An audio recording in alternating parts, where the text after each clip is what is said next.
All these Yo, relationship man, it's so many podcasts are podcasts ridiculous out about when it's really so relationships, simple. about men and women and X, Y, and Z. And the hilarious part about it, the most hilarious part about it is why women complain about relationships when y'all dictate relationships.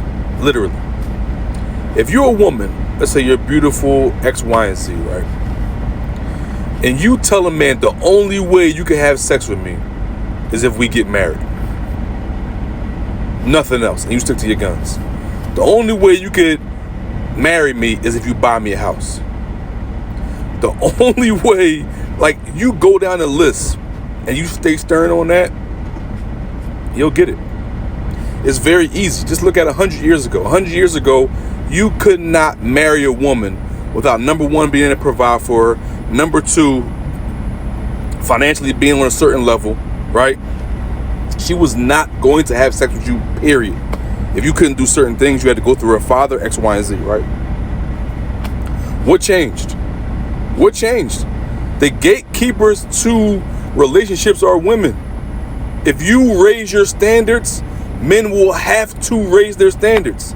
If you let a dude hit on a first date, then he might not marry you.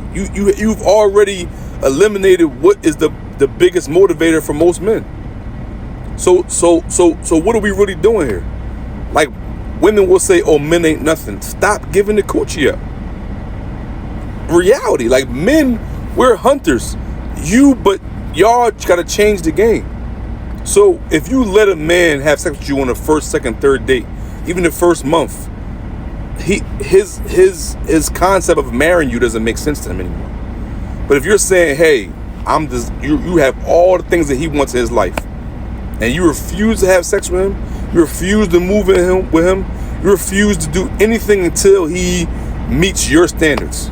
Buy me a house, marry me, give me a ring, X, Y, and Z, or leave me alone.